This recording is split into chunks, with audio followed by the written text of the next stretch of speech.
This week on the Hollywood and Toto podcast, Howard Stern goes from the king of all media to the court jester. We'll explain. And we talk to A.J. Rice, the author of a new book, The White Privilege Album. I'm laughing just hearing the title. Yes, he goes there again and again. Humor is the best weapon these days against the cultural scourge that is woke. Well, woke everything. We have a funny chat. You're not going to want to miss it.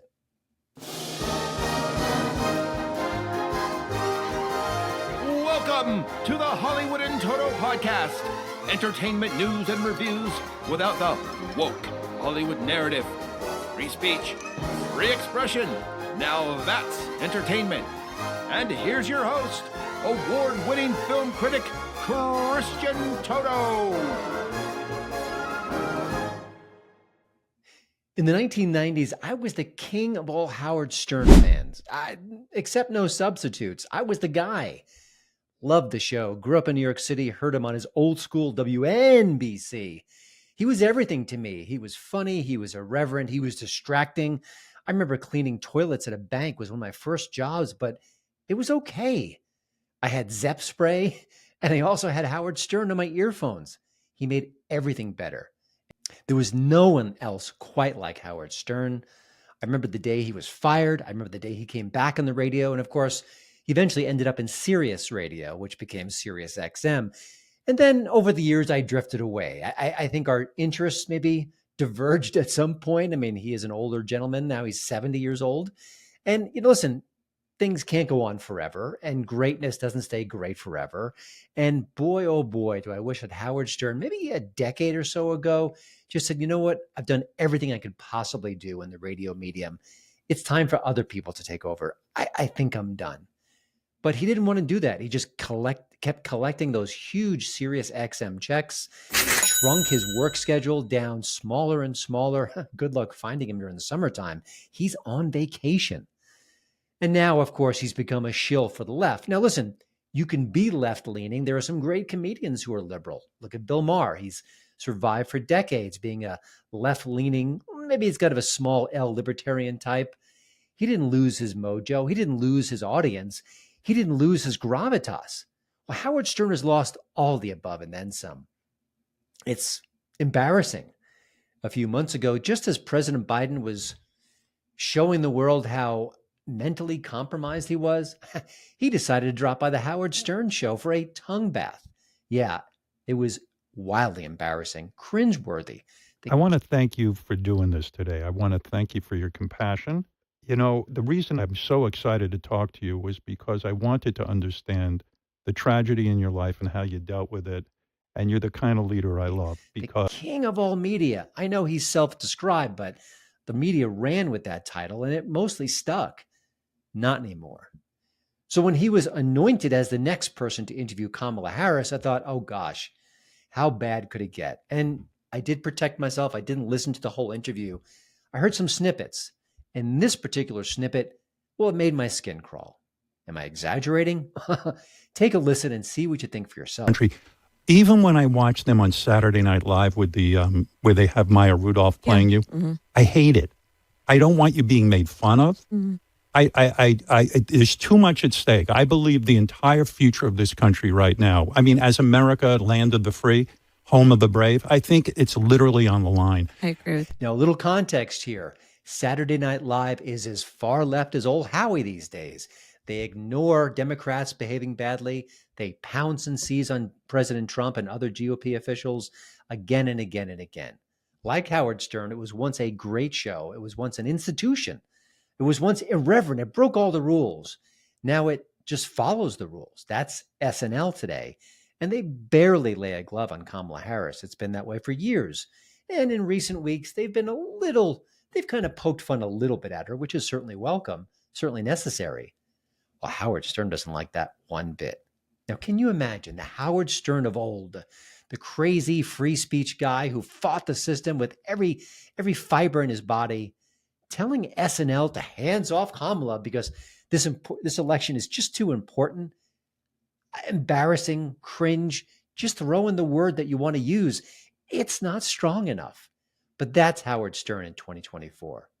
He's 70. He's over the hill. Not that 70 is over the hill, but in his case, it certainly applies. He's lost his comic mojo. He no longer has that fire in the belly that he once did. He's given up on free speech, which I've described at great length at hollywoodandtoto.com. If you get a chance, please read that article. Just search it on my website. It's eye-opening and it's hard to dispute. But for now, just know that Howard Stern would rather protect a presidential candidate than tell jokes about her. King of all media?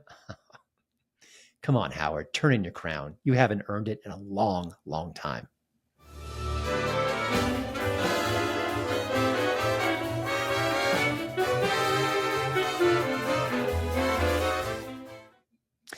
I've known my next guest quite a while. We've never met in person, but in our technological age, you just know people through tweets, through emails, through their conversations online, through social media.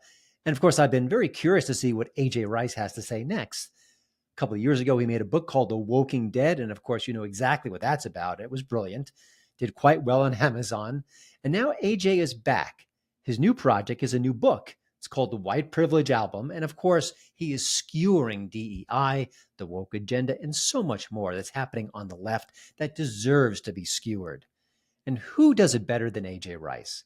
He's funny, he's sharp, he's incisive. He's worked with some of the biggest names in the industry, including Laura Ingraham. And, he's the kind of guy who wears many hats, much like myself. I do this podcast, I run a website, I do freelance work, little spackle and paint jobs on the side. Just kidding, I'm not very handy at all. But AJ Rice is also a publicist and a top tier one at that. He calls the book part satire, part journalism, part truth serum. And boy, we could all use a little bit of that these days, right? Just take your pick. You could find all you want to know about the book at whiteprivilegealbum.com or go to publiuspr.com for more information about his PR firm. Here's my conversation with AJ Rice, and I hope you enjoy. Well, AJ, thanks for joining the show. I just spoke to someone from the Babylon Bee, Kyle Mann, and I think that people like you and Kyle are in this rarefied air because it's such a target-rich environment for comedy right now, political humor, what the left is up to, and so few people are actively engaging with it. I mean, you must be like a kid in a candy store. What's it like to look around and be a humorist at heart and think, what do I tackle first? Sure. Well, look, I was raised on Howard Stern and Rush, and I'm talking peak Howard Stern, the Howard Stern that introduced me to Donald Trump, quite frankly. Trump used to fly Howard all around New York City on his helicopter. So it's an amazing thing to see him just become a company man, moves out to the Hamptons. He's hanging out with, Jimmy Fallon or Kimmel, one of them, and Billy Joel. And he's just kind of thrown in. I mean, ever since, America's Got Talent, he's no longer the avant-garde Howard that we all grew up with. Rush was Rush till the end. And the three of us actually have the same birthday. Oh, wow. Me, Rush, and Howard. And, and I used to tell Ingram that because that's when I met you, when I was Laura Ingram's executive producer. And she used to call me the radio antichrist, being born on that day. I've come to find out that Jeff Bezos actually shares the same birthday as well. Wow, nice. But I will tell you, when you look at the late night comics, none of them want to take risks. They're all sort of singing from the same song sheet, right? It's all the same jokes. They took their old Sarah Palin jokes and they dusted them off. They made them Donald Trump jokes. They won't go certain places. It is a target-rich environment, which is why the White Privilege album is Volume 2. Volume 1 being The Woking Dead, which actually just came out in paperback. So you could actually get both books now. And it is, one of those things where being around Ingram and being around, every time Laura and I would go to LA, we would invite Andrew Breitbart and Larry into the, studio. And this is when Andrew was just running Drudge. And he'd be a guest. And then he started doing some fill-in stuff. And I got to know him pretty well. And I know a lot of people quote him about culture being downstream from politics and so on. A lot of people say this, and it's true. The fact that that Breitbart is still has top of mind awareness the way he does is a test to him. But he and I used to have, because he would fill in for Michael Savage and Jerry Doyle and all kinds of hosts, Tammy Bruce, that I was producing their shows after I would do Ingram, Monica Crowley, and and Ben Shapiro was our lawyer at the time for the network, so I interacted with him a lot, and we all used to talk about this exact thing. And I don't know whether you remember this, but everyone used to remember when every right winger, whether they were funny or not funny, would try to do. They're all going to make the Right Wing Daily Show. Remember, and there was a couple of people that attempted it, and we know some of them. I think Michael Loftus attempted it. There was something at one point called the Half-Hour News Hour. That was on Fox News, I believe. It was on Fox, yeah. But, the thing that sort of lasted the longest and has evolved into something today is really what Gutfeld was doing on Red Eye. And it's not a mystery to me that Greg and the gang are crushing the three Jimmies and the Steven. And, or how many Jimmies are there? Maybe there's only two. I can't keep track of them all. But they're all this sort of doughy Gen X, alienation boys. They're all got the same jokes. They're all, and they're just like Pez dispensers of the same tired, and might I say, lazy comedy. Now, with that said, with Limbaugh used to say his job was to use irreverent humor to illustrate truth. So you could do that, and we all do it differently. I'm a little, I think I'm a little harsher than Rush. I'm a wise ass from Philadelphia, so I'm going to bring the ruckus a little differently. I grew up on the playground. I used to think I was Allen Iverson. Oh, not allowed to be that, not allowed to do that, right? It is a target-rich environment, like you said, and it doesn't. The fact that no one wants to do it. The Babylon Bee they're doing a fantastic job. Really, they remember all those years. The sort of cultural touchstone was, I saw this news story today, and it was crazy, and it wasn't from The Onion. Remember The Onion? So all these things, are gone. And if you look at just sort of Saturday Night Live, and you look at, the way we've sort of devolved from Johnny Carson to Leno, and, the thing with Leno, Letterman became a company man, became a left-wing guy. Leno's one of these guys, I'm not sure that's true. He's more, of a blue-collar, he played the game, obviously. He had to. So Johnny Carson and Jay Leno, I think, understood that if you're going to talk to America, you should talk to all of America, right? Not just the trans mafia and the Walking Dead and the 1619 people and the digital brown shirts and all these little bifurcated left-wing special forces operation groups. You need to talk to everyone, and I think that's something that Michael Jordan understood. I think Tiger Woods understands it. I think Tom Brady understands it. That if you're going to be the GOAT, you need to be the GOAT of everyone.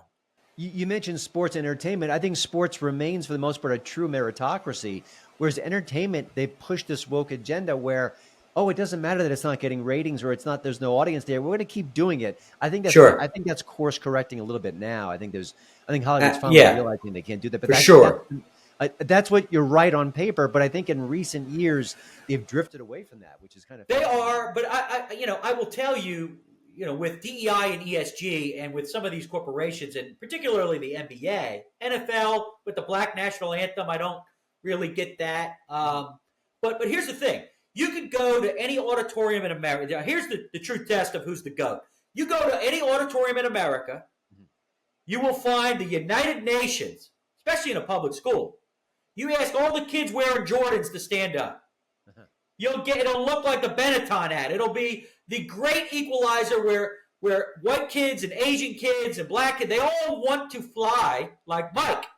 And you might find one doofus trans teacher wearing LeBron sneakers in the back. You're not going to find anybody wearing LeBron sneakers, dude. Come on. Come on. And let's think about LeBron. So LeBron, he's got to weigh in on everything. He's going to talk about which teams are going to visit the White House and this and that. He even when his dopey Space Jam 2, which was a failure, was coming out, he even thought he had to weigh in on the CCP and the Hong Kong protests. He sides with the regime, right? He sides with the regime because he's going to try to promote Space Jam 2 in China. Yeah. So whether it's D-Wade with the trans mafia or LeBron with some of the stuff, the Black Lives Matter garbage and so on. And look, and you know, ladies and gentlemen, I am a publicist by day. Okay? I'm the funniest publicist in America. And I will tell you, I can smell the stench of a publicist on most of these people. Okay? Especially these goofy NBA players that went one and done freshman year or went right from high school like LeBron, and they're just being manipulated by their goofy ass left-wing Hollywood publicists. Now, some of them, you know, they stay out of it. In the book, A White Privilege Album, I do a side-by-side of two mixed-race athletes and their adoptive parents. And on one hand, you have the washed-up, hack, race-baiting Colin Kaepernick. He's of mixed race, adopted by white parents, and he is basically thrown in with Farrakhan and Al Sharpton and has become just this, you know, basically a race hustler. Now he can't even get a real job. Nike threw him some money to virtue signal to all of us. But he has basically taken an 18-wheeler like Barack did to his grandfather and backed over his white grandparents. And you know, the corporate media, you know, ESPN is owned by ABC, which is owned by Disney, you know, and we could get into Comcast, NBC, Comcast, Universal, and so on. They love it. They love it. The Atlantic loves it. So when Kaepernick backs over white, you know, granny, they love it. On the other hand, you have Aaron Judge. And like Jeter before him, this is a mixed race guy, but adopted parents that live not far from you. They're in Colorado. They're public school teachers. And they raise money for adoptions. They raise money for foster kids. And, you know, Jamel Hill, all these, the little, you know, backbencher race baiters out there, they are constantly trying to get Judge to put his black fist in the air. Always. Yeah. They are trying to get him to take the bait. But Judge understands that he's a role model for everyone. Yeah. Just like the other GOATs we were talking about. And and baseball players in general, and I read about this in the book, don't get into, for the most part, black or white Hispanic baseball players don't really take the bait that often on the, you know, propaganda from Black Lives Matter and some of the woke media. They don't do it. And I have some theories about that. One of the theories is in the book, and that is this. In order to play catch with someone, with your father has to be in the home. And I don't care whether it's Jimmy Rollins or Torrey Hunter. I can go down the whole list. It's interesting if you examine African-American athletes, and they are diminishing in baseball because it's not as razzle-dazzle as basketball and football. I mean, I make the case that if Willie Mays came along tomorrow, he'd probably be Emmitt Smith or LeBron or you know, because you were talking about a pure athlete, right? Yeah. But if you look at Ken Griffey Jr., you look at Barry Bonds, their fathers were in the home, and they were there to play catch. But when you're talking about a situation in the African-American community where 75-ish% of the African-American community has these children out of wedlock, I think in like, you know, 1920, it was like 14%, and now it's 75 100 years later. It's shocking. It's crazy. So I make the case that you know, in order to play catch with someone, your father has to be there, and there's just a different breed of African-American athlete, and I think that's fair to say. I mean, you're a baseball guy. I don't care whether it's Frank Thomas or Jeter or whoever it is. You know, even Jackie Robinson. I think it's just a different type of gentleman that plays baseball. I want to mention, you know, you know that I'm a Yankees fan, and I've been watching Judge for years now, and of course I follow his every step. I forgot that he's a mixed race. He never talks about me being Correct. mixed race. He is uniformly positive, uplifting, a solid citizen, a good teammate, a great player. I mean, I could spend a half an hour trying to think of anything negative about him, and I come up Can't. blank. That's why there's a section in the book called dim away. That's about it. So it's just the section's called "All Hail Aaron Judge's Parents" in the book. You'll love it. And look, I didn't get a chance to put it in the book, but you know they're doing this right now. I mean, the book was already written, but they're doing this right now to Patrick Mahomes. You know, weigh in on this. You know, weigh in on that. Talk about how black you are. You talk about this. Talk about that. He's got a black father. He's got a white mother. He's got a white wife. So he's got these two kids that are a quarter black. I mean, correct me if I'm wrong, but wasn't this the goal? Was it the goal to never hear from about this anymore? I mean, I was told by Martin Luther King and Gandhi and all, you know, and Nelson Mandela and everyone else, and Barack Obama, might I add, when we were entering, remember this, the post-racial America. I thought we were in the post. I pulled up thousands of NPR and New York Times stories. 3 years later, we got the beer summit. We got My Kid Looks Like Trayvon. We got the Cambridge police acted stupidly. And then he midwifes Black Lives Matter into existence and Occupy Wall Street, which became Antifa. He's the midwife. Barack Obama, Hussein in the membrane. He's the midwife of a lot of this crap we're dealing with now. But when I look at Mahomes, and I'm an Eagles fan, I don't like losing Super Bowls. But, I mean, I'm thinking like us sort of all getting along and marrying each other. I mean, I thought that's what the hell we were doing this for. Yeah. Right? By the way, you mentioned before Andrew Breitbart, and I think in a way his message has come to fruition. The work you do, Am I Racist? The Blaze has Normal World. We're seeing the sort of the seeds that he planted come 100%. He's the godfather of all of this. He is. Him and Limbaugh. And he spoke to so many people. Every time I talk to someone, I say, oh, yeah, early on he reached out to me. Or, I mean, I'm talking about authors, podcasters, artists, 100%. filmmakers. They all kind of had a connection with him. But this is your world too, and you're really good at it. What's the next step? What do conservatives have to do now? We've kind of gotten our movies into theaters. We've breaking through in the podcasting realm. We've got books out. We've got documentaries. What is the next logical step to kind of increase our footprint in this pop culture landscape?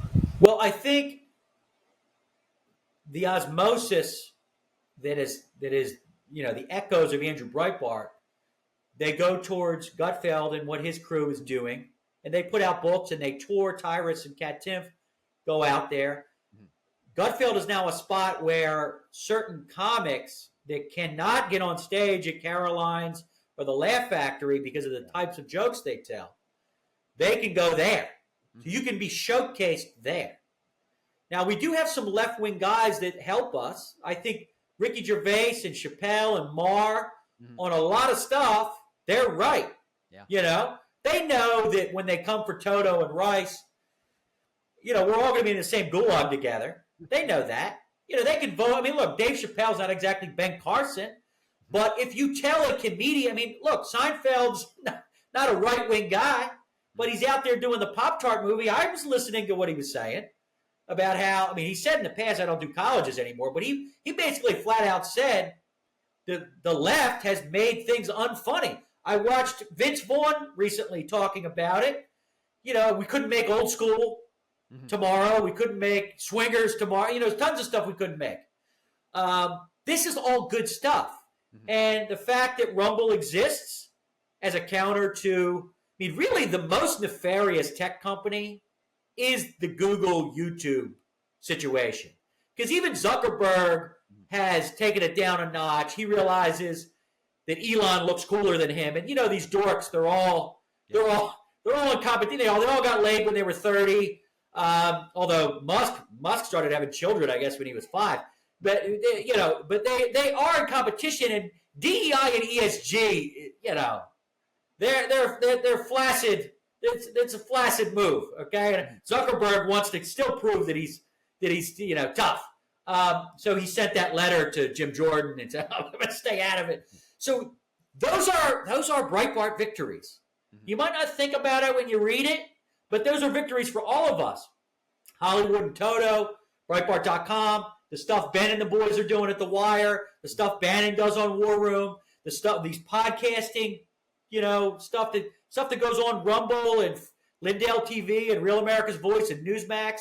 Our friends at Fox that haven't drank the Kool-Aid like Maria and Janine, Hegseth, Laura, Sean, and just, Russell Brand converting to Catholicism. I mean, there's just stuff that is happening because the osmosis, the anti-woke osmosis, we are hunting the Woking Dead down. We are targeting people that talk about white privilege all the time. And we can get into what I mean there. Obviously, bringing racial harmony to very fine people on both sides. I'm obviously trolling the left, the very fine people lie, which was the foundational hoax for the Trump is a racist narrative. I mean, Tucker Carlson and Megyn Kelly and Bill O'Reilly are all thriving away from Fox in their own ways, Bongino too, my boy, Danny boy. They are, and this is good. This is good. You've got wacky stuff out there. Alex Jones and Bannon might not be your cup of tea, but you want to go with, Ben Shapiro. You want to go with, what's his name? Crowder. You go with Crowder and Nick DiPaolo and those guys. They're all leftists. Everybody's doing stuff, and this, a rising tide lifts all jokes, right? Yeah. So, and by the way, that's why the censorship push has been so extreme in the last few months. Sure. They don't want this. There's freedom breaking out. There's comedy breaking out. And that scares Hillary Clinton to death. I mean, that's... Oh, my gosh. We're seeing. That's why you got, Newsom won, with the memes. I mean, the white privilege out. I've got blurbs from this book. From Abraham Lincoln, Joseph Stalin gave me a blurb. Santa Claus gave me a blurb. And those things... Oh, and Santa Claus's biography says, cookie eater, reindeer tender, and heteronormative Christian saint. Okay? So, but those types of things, obviously, being a smart ass, but those types of, all these things matter. And, we can do death by 1,000 cuts too. Yeah. And I will tell you, just to tie some of this into politics. Sure. And we talked about some left-wing comedians that will, I will tell you, Ricky Gervais at the Golden Globes will go down as a Waterloo moment. It's like a Waterloo, the woke Waterloo. Uh-huh. And another woke Waterloo moment is Elon basically becoming red-pilled. The fact that he opened up that engine, it's just like, he goes on TV, it's like all the conspiracy theories that everyone had, and Ben Shapiro and Alex Jones had the exact same conspiracy theory, turned out to be true about Twitter. The whole upper management at Twitter was like, ex-Interpol, ex-CIA, it's just like, what? So much for Northrop Grumman and the Rand Corporation. No, they're going to retire and go to Twitter. It's just like, that's why Zuckerberg feels so duped. He's talking to Rogan. He's like, well, they all called me, and it is the Justice Department. And Zuckerberg's the last man in America to find out the government lies to people. Okay? I give him a modicum of credit for even... Right. So, but if you look at... And this is how I know we're over the target. And Bill Maher should kind of be ashamed of himself when he looks at the facts I'm about to present. Let me get this straight. And Tulsi, RFK Jr., and Elon have all been on Bill Maher's shows. Trump was able to flip Elon, which is huge. It's like Mark Twain, Ben Franklin of our time. It's like a hybrid, just crazy, right? And I don't care about the valuation of Twitter. I care about the Starlink satellites getting into North Carolina. Yeah. RFK Jr. willing to lose a wife over it. Tulsi Gabbard. Now, RFK Jr. and Tulsi, full disclosure, are my clients. Elon, I've got people that work at Tesla that are my clients, ex-Marines. That's who Elon's got around him.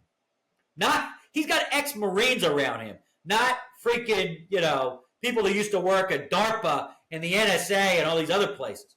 So you've got that. Trump's in the rowboat fighting totalitarianism with those three former Democrats. And look, you got people like Naomi Wolf out there, people that were like famous left-wing people that no longer. And then, Christian, on the other side, I never thought I would. I was talking with Ingram about this the other day. I never thought I would see this in a million years. Democrat presidential candidate on stage talking, international audience. I stand here with the Cheneys. I stand here with Dick Cheney and his daughter, Dick Cheney in drag. I've got Dick Cheney in drag, and I've got Dick Cheney, and I've got this letter here signed by all the McCain and Romney and Bush people, and it's like, who do you want to roll with? You want to roll through the globalist hood with Elon and Tulsi and RFK Jr., or you want to roll with the Cheneys and the McCains? And all of this is why the White Privilege album matters, why humor matters. It's so important. And of course, the reason why it's important is that it changes hearts and minds. That's why you see such bland, drab comedy across the late night landscape. I think Saturday Night Live has been maybe microscopically better the first 2 weeks, but I don't have much faith there. But sure, you can check out the White Privilege album. Just go to whiteprivilegealbum.com or just check it out on Amazon or your favorite bookseller. AJ, thank you so much for sharing your thoughts, your humor, your insights. We need more people like you to kind of shake things up, tell the truth. And I think that's why satire really does leave a mark, because when there's a core of truth to it, that's what matters most. When you see the Orange Man bad jokes, it's not funny. And because it's not based in reality, it just kind of goes over our heads. So I think the reason why the Babylon Bee does what it does and what you do is because there's the truth there. And that's what we're seeking out. That's what we need. And that's why the funny is so impactful. But good luck with the book, and I hope we can. Thank you. And I just want the audience to know one thing. And you and I have known each other for 20 years. Ladies and gentlemen, this man on this show was one of like 3 people in the entire world that was writing and talking about some of the stuff that he writes and talks about, going way back, decades now, okay, before the iPhone even existed. This guy has been in the trenches one of the longest. And I just, keep watching his show. It's an honor to be here. He's a patriot, and so's the audience. Well, I appreciate that. And I'm still 33 years old, which is amazing to be, That's right. That's right. All right, brother. All right. Well, it's it for the show this week. 2 quickies. 1, please like, subscribe, do all the things on social media. Help spread the word about the show. We do appreciate that. And also, I want to give a quick movie review, and just a disappointing one at that. I love the Terrifier films, and I don't think that really speaks well of me. They are gross. They are irresponsible. They are over the top with their gore, and I can't get enough of it. And I think a lot of the blame goes to Art the Clown. He is the serial killer at the heart of this franchise, and he is quite unique. I don't think we've seen anyone like him since Freddy Krueger, Jason Voorhees. He is simply the best new horror movie villain around, period. And of course, he's tall, he's lanky, he's dressed up like a clown. He doesn't speak, he just honks a horn and does a whole lot of killing. But it's the way he does it, with style, with panache, with a black sense of humor, that makes him so remarkable in this space. So, of course, I couldn't wait to see Terrifier 3, which opens October 11th. What could be better? Bring in Halloween with Art the Clown. That's exactly what I wanted this holiday. And I didn't quite get what I wanted, because the film itself is a dud. It starts slow. The story doesn't make much sense. There aren't many scares here at all. It's just an absolute gore fest. The final girl here is Lauren Lavera, and she's quite good. She was wonderful in the second installment of the series. Doesn't get a lot to do here. She's basically traumatized from the events of the second film. And while I can't blame her for that, look what she went through. It doesn't exactly make for compelling cinema. Now, again, if you like horror, if you like gore, you will be wildly satisfied with Terrifier 3. This is all practical effects, which is all the rage these days in the horror genre. Heck with CGI, let's go old school. And of course, if you like that, well, you'll enjoy this as well, because there are slayings and stabbings and mutilations and all sorts of torture, everything you could possibly want if you're a horror junkie. And I have no problem with that. I don't think I sleep well at night after I watch one of those movies thinking about, hey, why did I enjoy that so much? But that's really all Terrifier 3 has to offer. There's already talk of a Terrifier 4. I'm sure that will happen. I mentioned the weekend box office results will be rather big. This has been a good franchise up until now, but boy, this is a disappointment. And coming on the heels of the very mediocre Joker Folie à Deux, just a terrible twosome. Two sequels I couldn't wait to see and couldn't have been more disappointed about. So, oh well, it's Halloween. There are many more great horror movies to watch. Maybe just stick with the first two films and skip the third one. Sorry. Well, alrighty, that's it for this week. We will be back next week with more new conversations. And we've got Andrew Clavin coming on the show very soon. He writes a heck of a foreword, if you can see my book behind me on the shelf. Also, I don't think there's anyone better to say what's going on in the culture and politics, in arts and entertainment, in spirituality. He is the best, the best. And of course, he's going to be talking about his new Cameron Winter book, A Woman Underground. I am about a third of the way through it. It is just vintage Andrew Clavin. Enough said, but we will talk more next week.